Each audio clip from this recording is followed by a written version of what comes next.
오늘은 날씨도 이렇게 더운데 여러분 이곳에 이렇게 나와서 함께 예배를 드리게 되었습니다. 주님을 사랑하는 마음으로 이곳에 와서 예배드리는 여러분에게 하나님의 충만한 은혜가 함께 하시기를 주의 이름으로 축원합니다. 오늘은 제가 여러분들에게 요한복음 2장의 말씀을 가지고서 함께 나누고자 합니다. 요한복음 2장에는 두 가지 이야기가 있습니다. 하나는 가나의 혼인잔치라고 우리가 알고 있는 그 이야기하고 그리고 성전을 깨끗게 하신 이 이야기가 있는데, 이 두 이야기를 함께 섞어서 제가 여러분들에게 하나님이 우리에게 주시는 교훈을 오늘 찾고자 합니다. 이 두 이야기를 통해서 우리가 아는 바는 사람들은 그 시야가 한정이 되어 있어가지고 땅의 일을 이렇게 보고 땅의 일에 관심을 가지고 있는데, 우리 하나님께서는 땅의 일에 관심을 갖지 말고 땅이 가리키고 있는 하늘의 이야기에 시야를 집중하라고 이렇게 말씀하시는 듯합니다. 성경에 말한 대로 이 사람들이 하늘을 보지 못하는 사람, 우리 주님의 얼굴을 제대로 보지 못하는 사람, 하나님의 얼굴을 보지 못하는 사람들은 맹인과도 같은데, 눈이 멀어서 하나님을 보지 못하는 우리에게 하나님은 땅의 일을 가르쳐 주시면서 땅의 일을 보면 모르겠느냐, 하늘의 일이 이렇다라고 우리에게 교훈을 해주시는 것입니다. 이 교훈을 가르쳐 주기 위해서 하나님께서 이 요한복음 2장에서는 두 가지 이야기를 통해서 내가 땅의 일을 보느냐, 땅의 일을 본다면 그렇다면 하늘의 일을 볼 줄 알아야지, 이렇게 말씀을 하고 계시는 것입니다. 저는 여러분들에게 이 요한복음 2장 앞부분에 나오는 가나의 혼인잔치에 대해서 여러분들에게 말씀을 한번 선포한 적이 있습니다. 기억하시나요? 기억하시는 분 손 한번 들어보십시오. 잊어버리셨네요. 얼마나 감사한지 모르겠습니다. 다시 한번 써먹어도 되게 생겼습니다. 그러나 아마 제가 지난번에 이 이야기를 가지고서 여러분에게 설교했던 내용을 제가 잠깐 이렇게 언급하면 여러분들 금방 생각이 날 것입니다. 우리가 흔히 가나의 혼인잔치라고 말하는 이 이야기는 제목이 잘못되었다는 생각이 듭니다. 어디에서 우리가 혼인잔치 아니면 결혼식 이런 이야기를 할 때는 신랑은 누구, 신부는 누구 이렇게 말하지 않습니까? 신랑 누구누구와 신부 누구누구가 언제 어디서 결혼을 합니다. 이것이 결혼식에 대한 이야기 아니겠습니까? 그런데 요한복음 2장에 나오는 이 이야기에는, 앞부분에는 가나에 있는 혼인잔치에 대해서 이야기를 하면서도 신랑은 누구, 신부는 누구 이야기가 없습니다. 이름이 없지 않습니까? 그러니 어떻게 우리가 이것을 결혼잔치 이야기라고, 결혼식 이야기라고 말을 할 수가 있습니까? 이것은 결혼식 이야기라기보다는 이 신랑과 신부가 주인공이 아니라 우리 주님이 주인공이신 이야기가 맞습니다. 그래서 주님이 주인공이신 이야기이기 때문에 주님에게 초점을 맞추어서 이 내용을 제목을 다시 붙인다면 주님이 주신 포도주 잔치 이야기, 이렇게 제목을 붙일 수가 있습니다. 그래서 지난번 설교 때도 주님은 포도주 잔치를 베풀어 주신다, 그런 내용으로 여러분에게 설교를 했었지요. 결혼식 자리에는 신랑과 신부가 있는데 그만 그 두 사람이 아주 곤란한 지경에 빠지지 않았습니까? 포도주가 떨어진 것입니다. 결혼식에 포도주가 떨어지다니요. 생각할 수가 없는 일입니다. 학교 입학하러 가는 사람이 입학 등록금도 안 갖고 가는 거하고 똑같은 이야기 아니겠습니까? 무슨 포도주가 없이 결혼식을 치른단 말입니까? 고대에 사람들이 와서 결혼식에 참석하면은 포도주를 마셔야 흥이 겹고 즐겁고 함께 노래도 부르고 춤도 추고 그러는데 결혼식 하는 중간에 포도주가 떨어지고 말았으니 큰 일이 났습니다. 그때에 마리아가 와서 예수님께 이야기하고 그리고 하인들에게 말한 이야기, 대화 생각나십니까? 이야기는 행동과 대화로 구성되어 있다고 말하면서 이 이야기의 핵심은 바로 마리아가 했던 이 말에 있는 것이다 라고 여러분들에게 이야기를 하면서 마리아가 이 하인들에게 했던 말, 너희에게 무슨 말씀을 하시든지 그대로 하라. 이 말씀이 이 이야기의 핵심이라고 했습니다. 무슨 말씀을 하든지 그대로 하면 그러면 우리는 기적을 체험하는 것입니다. 그런데요, 그 하인들이 예수님의 말씀을 그대로 따르기에는 사실은 무리가 있습니다. 우리가 예수님이 명하시는 말씀을 그대로 행한다는 것도 얼마나 어려운 일입니까? 무슨 말씀을 할지도 모르는데 백지위임을 하는 것과 같지 않습니까? 무슨 말씀을 명하시든지 그대로 하라. 죽으라고 하면요, 죽어야 되는 거 아닙니까? 다 포기하라고 하면요, 다 포기해야 될 거 아닙니까? 무조건입니다. 무조건 예수께서 무엇을 말씀하시든지 그대로 하면 구원을 얻으리라 라는 것이 이 가나에 있었던 혼인잔치를 빌려서 우리 주님이 우리에게 가르쳐 주시는 내용인 것입니다. 아닌 게 아니라 당시 하인들은 정말 순종하기 어려운 그 명령을 따랐습니다. 얼마나 이상한 명령이었는지 생각할 수 있습니까? 포도주가 떨어졌으면 당장 해야 될 일이 포도주를 구하러 가는 일인데 포도주 구하는 거하고는 아무런 관계가 없는 일. 항아리에 물을 채워라. 그것도 그 항아리는 손 씻는 물이고 발 씻는 물이거든요. 그러니까 포도주하고 아무 관계도 없는 것입니다. 아무 관계도 없는 명령을 하실 때에 그러나 하인들은 무엇을 명하든지 그대로 하라고 했으니 우리가 그대로 해야지 하고서 항아리에 물을 채웠습니다. 손 씻는 항아리, 발 씻는 물을 담는 그 항아리에 물을 채웠습니다. 다음에 나온 주님의 명령은 더 엉뚱한 명령이었습니다. 엉뚱하다기보다는 위험한 명령이었습니다. 이제 물을 떠다가 연회장에게 갖다 주라는 명령 아닙니까? 있을 수 없는 명령인 것입니다. 포도주가 떨어졌는데 물을 갖다 주라니. 그것도 손 씻는 물을, 발 씻는 물을. 손님들이 그 포도주를 마시게 되면 그 물을 마시게 되면 무슨 일이 일어나겠습니까? 아니, 우리가 취했다고 술하고 물도 구분 못할까? 그러면서 그 물이 어디서 왔냐고 물어봤는데 만약에 그것이 손 씻는 물이요, 발 씻는 물이요 하면은 얼마나 기분이 나쁘겠습니까? 누가 거기 온 사람들이 신랑과 신부와 앞으로 같이 가깝게 지내려고 하겠습니까?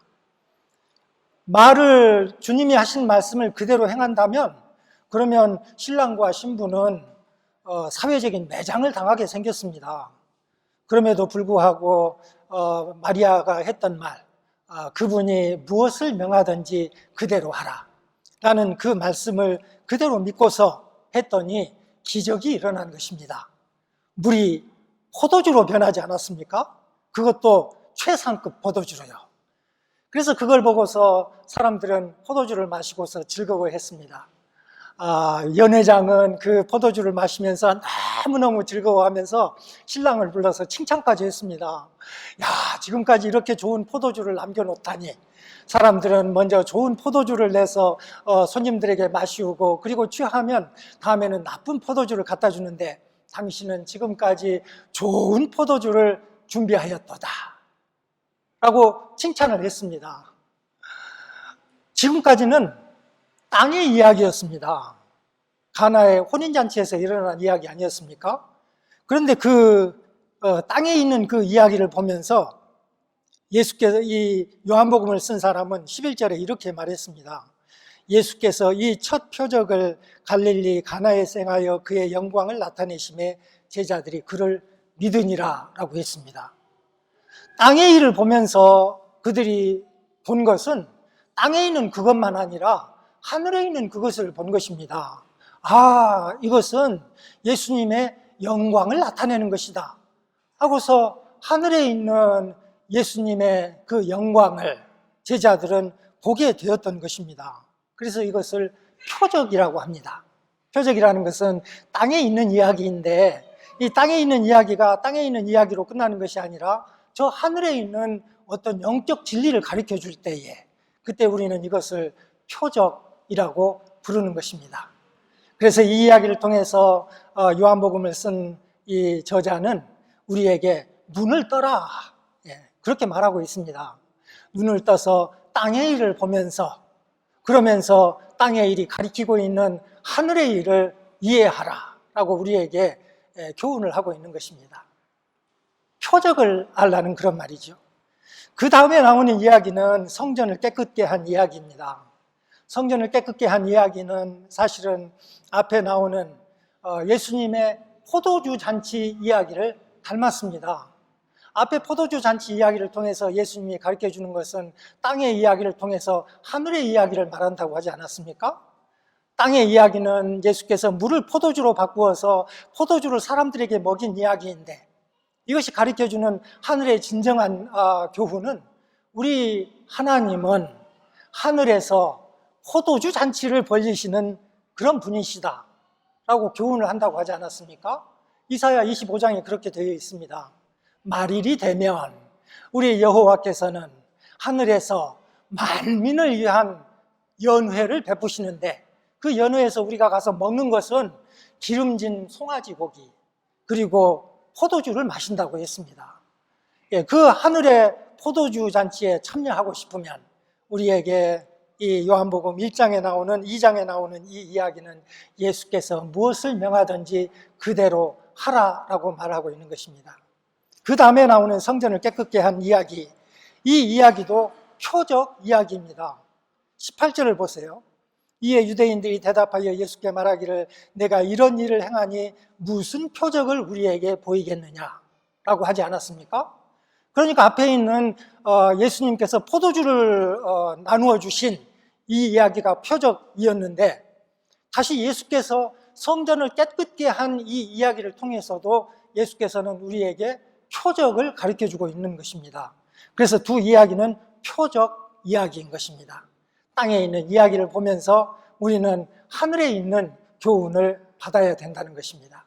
그래서 오늘은 두 번째 이야기를 통해서 우리의 눈을 떠서 우리가 이 땅에 있는 것만 바라볼 것이 아니라 우리가 눈을 뜨자, 하늘을 바라보자. 만약에 하늘이 보이지 않으면 주님께 부탁하자. 주님은 맹인의 눈을 뜨게 하시는 분이니까 주님에게 주여 내 눈을 뜨게 하소서, 내 눈을 고쳐주소서, 기도하자. 이렇게 하자고 제가 여러분들 앞에 이 말씀을 가지고 선 것입니다. 그런데 이 성전을 깨끗게 한 이야기는 사실은 예수님 생애에서 맨 마지막 주간에 있었던 이야기입니다. 그렇지 않습니까? 예수께서 십자가에 달리시기 위하여 잡히시기 전날 밤, 6월절 전에 6월절 그 주간에 예수께서는 예루살렘에 가셨고 예루살렘 성전에 들어가셔서 들어가 봤더니 거기에서는 사람들이 양과 소와 들기를 팔고 또 성전에 있는 돈과 로마 화폐를 이렇게 바꾸어 가면서 환전을 하면서 장사를 하고 있는 것을 보았던 것입니다. 그때 예수께서는 노끈을 만드셔서 노끈으로 채찍을 만드셔서 양이나 소를 다 성전에서 내쫓으시고 돈 바꾸는 사람들의 돈을 쏟으시고 또 상을 엎으시고 비둘기 파는 사람에게 이르시되 이것을 여기서 가져가라, 내 아버지 집으로 장사하는 집을 만들지 말라 하면서 예수께서 굉장히 분노하셨다는 그런 내용이 나옵니다. 근데 이 이야기는 예수님의 생애 마지막 주간에 있었던 이야기 아닙니까? 그런데 이 이야기를 요한은 맨 앞으로 끌어당겼습니다. 맨 앞으로 끌어당기면서 그래서 이 이야기는 역사적 순서를 따라 기록된 것이 아니라 주제를 따라 기록된 것이고, 이 두 가지 이야기가 동일하게 표적을 나타내는 것이고 또 앞으로 표적을 나타내는 이야기로서 마치 책으로 따지면은 책 앞표지와 뒷표지를 딱 이렇게 쌍으로 보여주면서 보라, 첫 번째 표적이 이렇다, 보라, 두 번째 표적이 이렇다. 이런 표적 이야기를 보면 너희들이 이 안에 담겨있는 모든 이야기, 요한복음에 담겨있는 모든 이야기가 표적 이야기인 것을 모르겠느냐? 라고 우리에게 가르쳐주는 것과 같은 것입니다. 그래서 이 이야기를 통해서 요한이 우리에게 가르쳐주는 것은 눈을 떠라, 우리 주님이 누구시냐, 주님이 누구이신지, 당신이 누구십니까? 라고 주님께 물어보면서, 그러면서 주님께 나아가서 주님의 참 모습을 바라보고 그분과 너와의 관계를 설정하라라고 우리에게 가르쳐주고 있는 것과 같은 것입니다. 이 이야기는 언제 일어난 일인 줄 아십니까? 6월절에 일어났습니다. 유대인의 6월절이 가까운지라 라고 했습니다. 6월절 하면 여러분 아시죠? 애국 사람들이 이스라엘 사람들을 노예로 잡아서 거기에서 400년 이상을 노예로 이렇게 부려먹을 때에 우리 하나님께서는 그들을 불쌍히 여기셔서 모세를 보내지 않으셨습니까?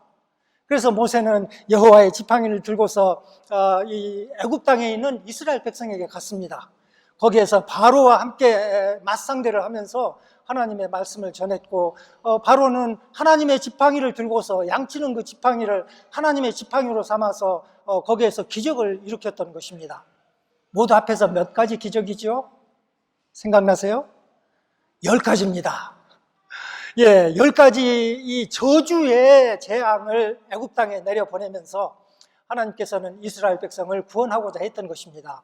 그래서 맨 마지막에 내린 심판은 죽음의 심판이었습니다. 어린 양의 피를 잡아서 문의 좌우와 상단, 그러니까 문설주와 문지방, 문의 이 겉 테두리를 이렇게 피로 바른 집안에는 죽음의 사자가 들어가면서 여기는 피가 있네, 어린 양의 피가 있네 하면서 이 죽음의 사자는 그 집을 넘어갔고, 그렇지 않은 집안은 죽음의 사자가 들어가서 거기에서 장자를 다 죽였던 것입니다. 양의 장자, 소의 장자, 사람의 장자, 종이나 자유자나 누구든지 문에 피가 없는 집안에는 다 죽음을 당하지 않았습니까? 그래서 이스라엘 백성들은 양의 피로 말미암아 구원을 얻었던 것입니다.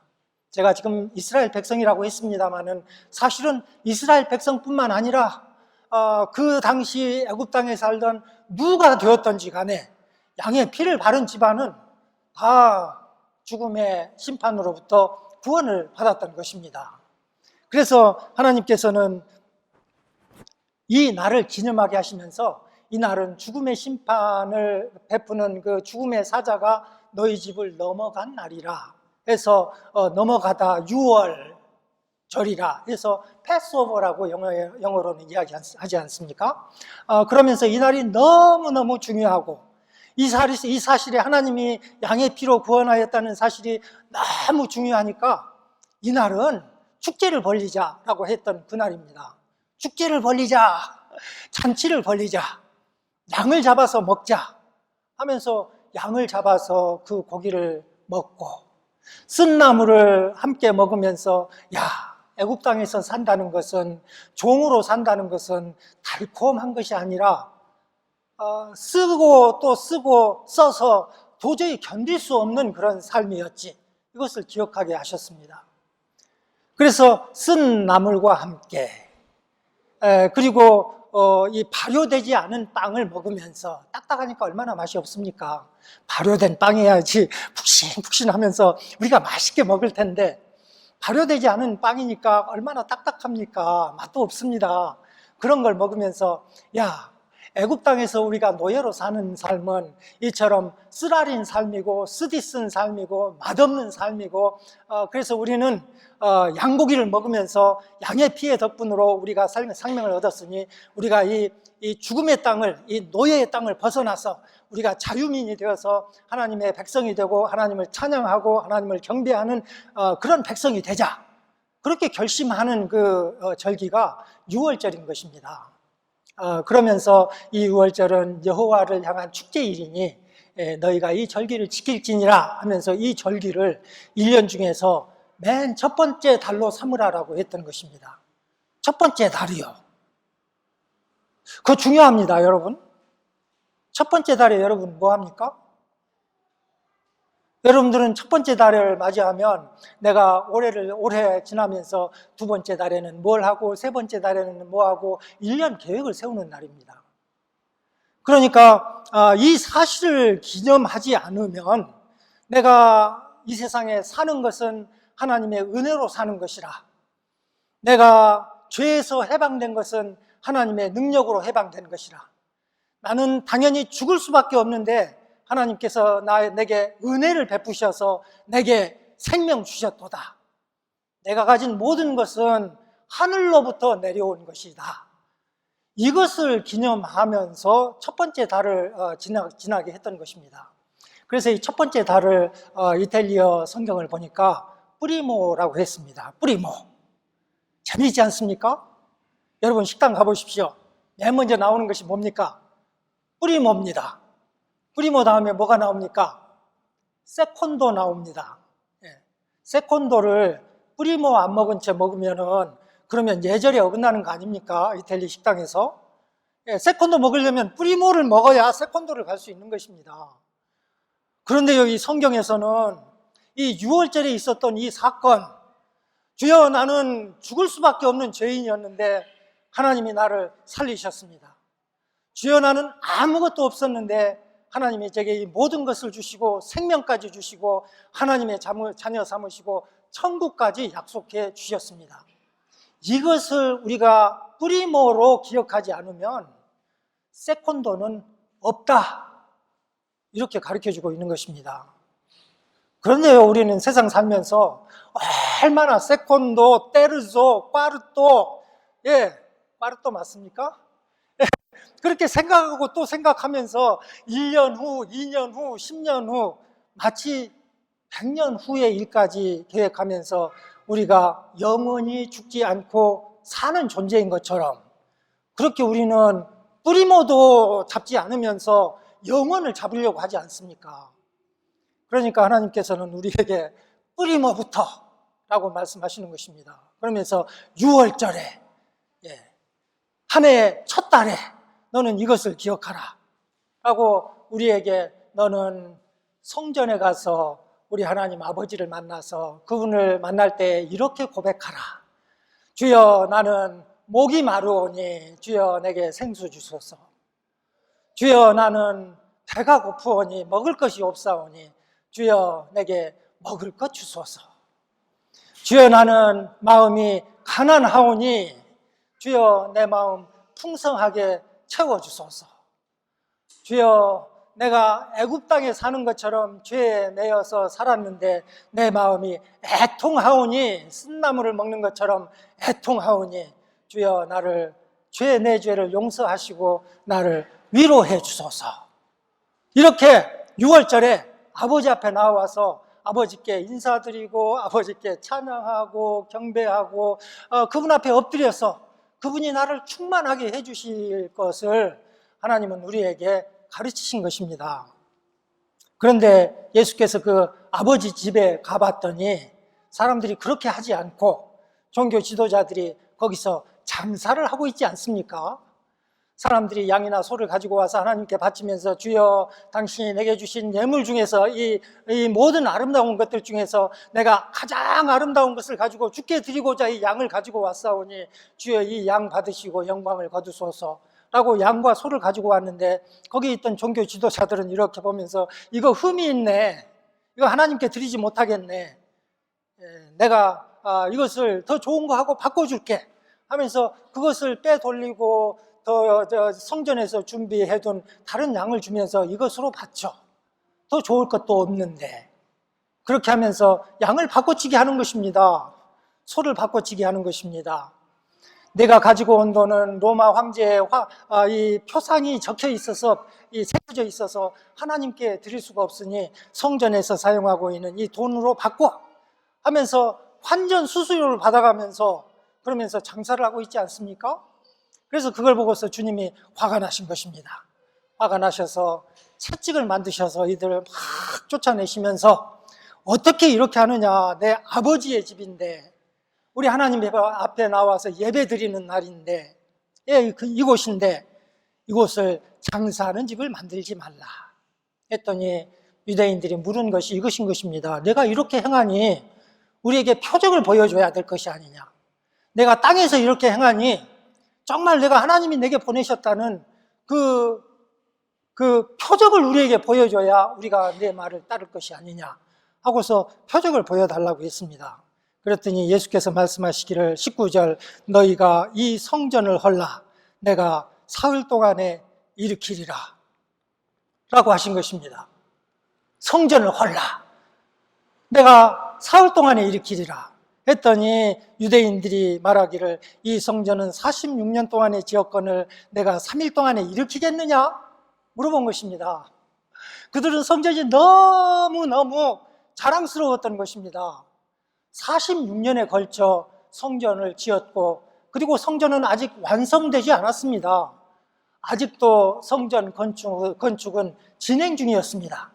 당시 헤롯 왕은 순수한 유대 사람이 아니었으니까, 그런데도 유대인들을 다스리는 유대인의 왕으로 있었으니까 유대인들의 환심을 사야 했고, 그래서 유대인들이 가장 귀하게 생각하고 있는 성전 건축을 계획했고, 유대인들의 환심을 계속해서 잡아두면서 반역을 일으키지 못하게 하려고 46년이나 그 건축을 끌어왔고, 그리고서도 아직 완성을 시키지 않고서 더 성전을 건축하려고 하고 있었는데, 그래서 그 성전은 그렇게 웅장했고 유대인들의 자랑거리였던 것입니다.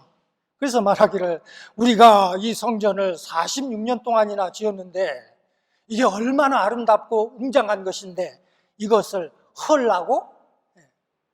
그러면 이것을 헐면 3일 동안에 일으키겠냐고? 라고 반문했던 것입니다. 그랬더니 예수님은 사실은 성전된 자기 육체를 가리켜 말씀하신 것이라고 했습니다. 사람들은 당시 이 말이 무슨 말인지 몰랐습니다. 그러나 나중에 알게 되었습니다.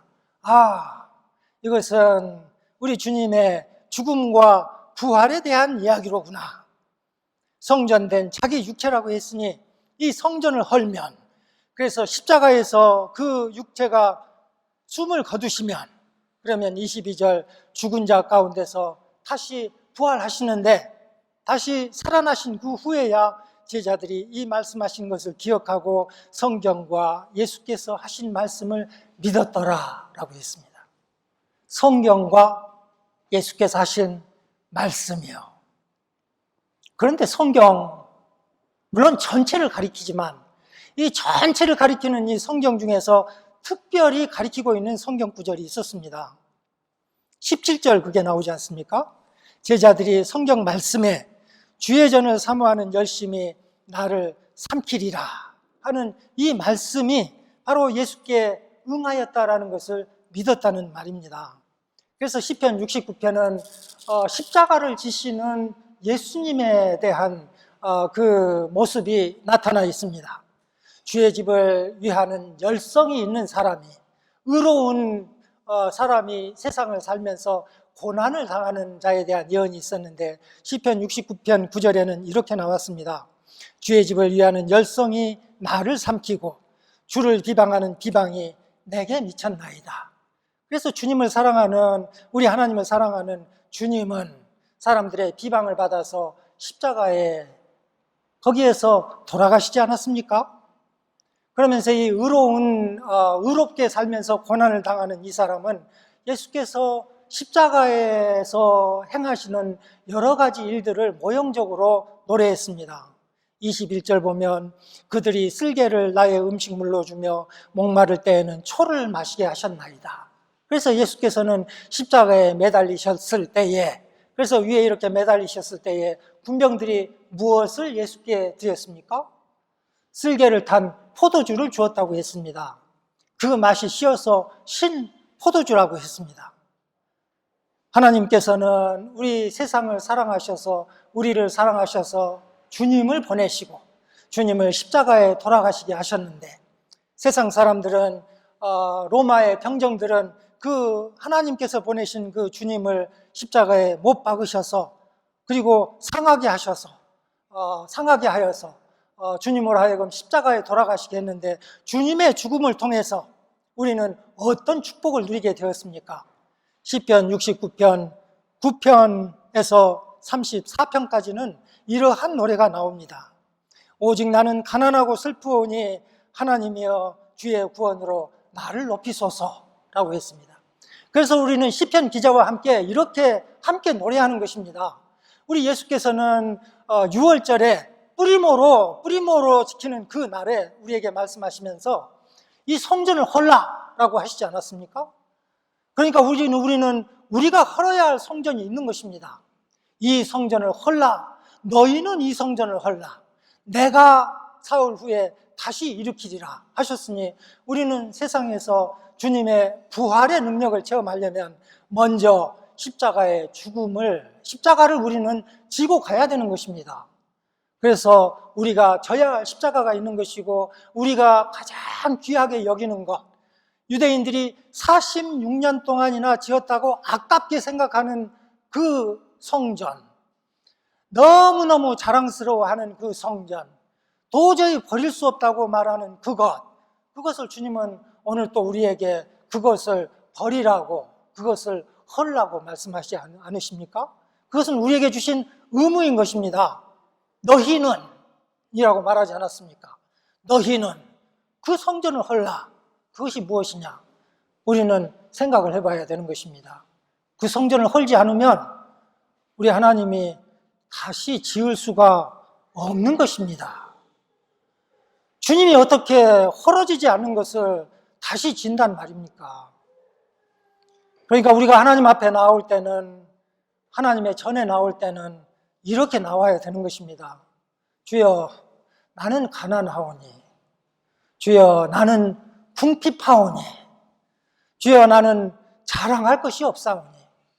그동안 내가 자랑하고 내가 추구했던 이 모든 것은 주여, 하늘을 얻기에는 턱없이 부족하오니. 도저히 값을 치를 수 없사오니. 주여, 내가 이것을 무익한 것으로 다 버리고 다 배설물로 여기고 내가 버리오니. 주여, 내 가난한 영혼을 채우소서. 나를 먹이소서. 나를 불쌍히 여기소서. 이런 자세로 하나님께 나와야 하나님은 우리의 영혼을 살리시고 우리로 하여금 이 세상을 사는 것 같이 살게 한다는 말입니다. 시편 69편 32절은 시인이 이렇게 노래했습니다. 곤고한 자가 이를 보고 기뻐하리니. 우리 주 예수님의 부활을 보면서 이렇게 기뻐할 수가 있는 것입니다. 곤고한 자, 이것은 이렇게 말할 수가 있습니다. 마음이 가난한 자, 자기를 자랑하지 않는 자, 자기의 의가 없다고, 나는 죄인이라고 애통해하는 자, 그런 자가 이를 보고 기뻐하니 하나님을 찾는 너희들아, 너희 마음을 소생하게 할지어다 했습니다. 우리 하나님 앞에 나와서 주여, 나는 가난하고 궁핍하오니 주여, 나로 살게 하소서. 이렇게 우리에게 하늘을 보면서 기도하라고 6월절 이야기는 우리에게 교훈을 주고 있는 것입니다. 표적입니다. 표적은 땅에 있는 일을 보면서 하늘에 있는 진리를 찾는 것이라고 했습니다. 가나의 혼인잔치에서는 우리 주님은 이 땅에 살면서 먹을 포도주를 주셨네. 그 땅의 일을 보면서 우리 여호와 하나님께서는, 그리고 우리 주님께서는 하늘에 연회를 베푸시네. 내가 땅에 있는 포도주보다 하늘에 있는 그 연회를 사모하면서 그곳을 향해서 가야지. 내가 이 땅에 살면서 내게 무엇을 명하든지 그대로 하면서 살아야지. 이렇게 고백하면서 살라고 가나의 혼인잔치 이야기는, 예수님의 포도주 잔치 이야기는 우리에게 표적을 통해서 교훈을 하고 있는 것입니다.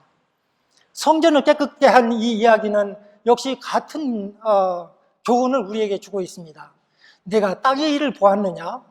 내가 땅에 우리 주 예수께서 오셔서 너희를 위하여 사시다가 십자가에 죽으시고 부활하셨던 그 땅의 이야기를 들었느냐? 그러면 너는 하늘의 이야기를 보아라. 내가 살 곳은 영원한 하늘나라이니 이 땅에서 내가 성전까지도 자랑하지 말라, 이 말입니다. 너는 성전까지도 자랑하지 말고 종교적인 어떤 업적까지도 자랑하지 말고, 내가 교회에서 내가 수십 년 동안 주님을 섬겨왔는데 그런 것도 자랑하지 말고, 주 앞에 나올 때는 빈손 들고 나와서 주여, 나는 가난하오니, 나는 곤고하오니, 주여, 주 없이 나는 살 수 없사오니, 주밖에 나의 구원이 없사오니 주여, 내 안에 생수로 가득 차게 하소서. 목마른 내 영혼 주여, 생수로 가득 차게 하사 나를 통해서 생수가 흘러나게 하소서. 이 영적인 진리를 추구하라고 성전을 깨끗게 한 이야기는 오늘 또 우리에게 회개하라고 말을 하고 있는 것입니다. 회개할까요? 기도하겠습니다. 하나님 아버지, 하늘의 보좌에 앉으셔서 땅을 살펴보시는 우리 하나님 아버지, 이 땅에 있는 이 일, 저 일을 통해서 우리 하나님께서는 하늘에 있는 영원한 하늘나라를 가리키고 계시니 하나님 참으로 감사합니다. 오늘 또 저희들은 하나님 보좌 앞에 나와서 예배를 드립니다. 주여, 예배를 드리는 저희들이 우리 하나님 앞에 이렇게 고백하고 싶습니다. 하나님, 저희들에게는 선한 것, 아름다운 것이 없사오니, 주여, 저희들에게는 자랑할 것이 없사오니, 주여, 궁핍한 저희들을 우리 하나님은 부욕케 하여 주시옵소서. 가난한 저희들의 마음을 배부르게 하여 주시고 목마른 저희들의 영혼을 풍성한 생수로 채워 주시옵소서. 세상에서 우리가 그동안 자랑하던 그 모든 것들이 주여 무익한 것인 것을 알게 하여 주시고, 그동안 자랑하던 그 모든 것을 하나님 아버지 배설물로 여기면서 이 세상을 살아가게 하여 주시옵소서. 그래야 우리 하나님께서 우리 주님을 다시 부활하게 하셨던 것처럼 주여 우리의 영혼을 다시 살려주시고 우리로 하여금 하나님을 찬양하며 이 세상을 사는 것처럼 살아가며 영생을 누리며 살게 하여 주시옵소서. 예수님 이름으로 기도합니다. 아멘.